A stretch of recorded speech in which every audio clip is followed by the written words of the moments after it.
Hello അസ്സലാമു അലൈക്കും, welcome back. ഇന്നത്തെ നമ്മുടെ വീഡിയോ ഇഫ്താർ ടൈമിലൊക്കെ നമുക്ക് കുടിക്കാൻ പറ്റുന്ന നല്ല അടിപൊളി ഡ്രിങ്കാണ് ഞാൻ ഇന്നിവിടെ ഷെയർ ചെയ്യുന്നത്. പാലൊന്നും വേണ്ട ഈ ഒരു ഡ്രിങ്ക് തയ്യാറാക്കി എടുക്കാൻ വേണ്ടിയിട്ട്. അതുപോലെ കുടിക്കാൻ നല്ല ടേസ്റ്റുമാണ്.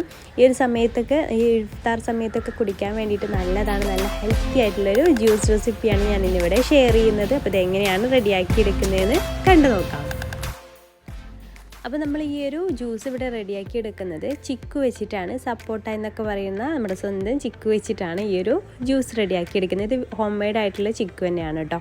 അപ്പോൾ അത് തൊലിയൊക്കെ കളഞ്ഞ് കുരുവൊക്കെ കളഞ്ഞെടുത്തിട്ടുണ്ട്. അതൊരു മിക്സിയുടെ ജാറിലേക്ക് ഇട്ട് കൊടുക്കുകയാണ്.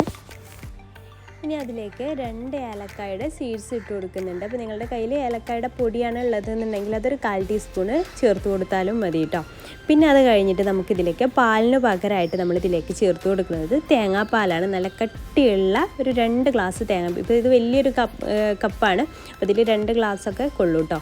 അപ്പോൾ ഈ 2 ഗ്ലാസ്സിന് തേങ്ങാപ്പാൽ കൂടെ ഇതിലേക്ക് ഒഴിച്ചു കൊടുക്കുക. ഈ തേങ്ങാപ്പാൽ ഒഴിച്ചു കൊടുക്കുന്ന സമയത്താണ് ഞാൻ അവിടെ ഉറുമ്പുള്ളത് എഡിറ്റ് ചെയ്യുമ്പോഴാണ് കേട്ടോ കണ്ടത്. ഞാൻ ജ്യൂസ് അടിക്കുന്ന സമയത്ത് കണ്ടിട്ടുണ്ടായിരുന്നില്ല, ശ്രദ്ധയിൽപ്പെട്ടിട്ടുണ്ടായിരുന്നില്ല. അപ്പോൾ ഇപ്പോഴാണ് അത് കണ്ടത്.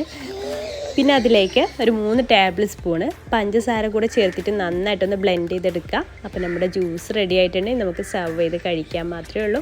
അപ്പോൾ നമ്മൾ ഇഫ്താർ ടൈമിലൊക്കെ ഇത് എന്തായാലും ഒന്ന് ട്രൈ ചെയ്ത് നോക്കുക. ട്രൈ ചെയ്തിട്ട് എന്തായാലും ഫീഡ്ബാക്ക് അറിയിക്കണം കേട്ടോ. നല്ല ടേസ്റ്റി ആയിട്ടുള്ളൊരു ജ്യൂസ് റെസിപ്പിയാണ്. ഇതുപോലെ ട്രൈ ചെയ്യാത്തവരുണ്ടെങ്കിൽ എന്തായാലും ഒന്ന് ട്രൈ ചെയ്ത് നോക്കാം. അതുപോലെ ട്രൈ ചെയ്തവരുണ്ടെങ്കിൽ കമൻറ്റ് ബോക്സിൽ അത് അറിയിക്കുകയും ചെയ്യട്ടെ. കമൻറ്റായിട്ട് അറിയിക്കണം.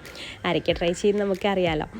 അപ്പോൾ ഈ വീഡിയോ ഇഷ്ടപ്പെട്ടിട്ടുണ്ടെങ്കിൽ ലൈക്ക് ചെയ്യാനും ഷെയർ ചെയ്യാനും മറക്കരുത്. അപ്പോൾ ഇൻഷാ അല്ലാഹ് പുതിയൊരു നല്ലൊരു വീഡിയോ ആയിട്ട് നമുക്ക് വീണ്ടും കാണാം. താങ്ക്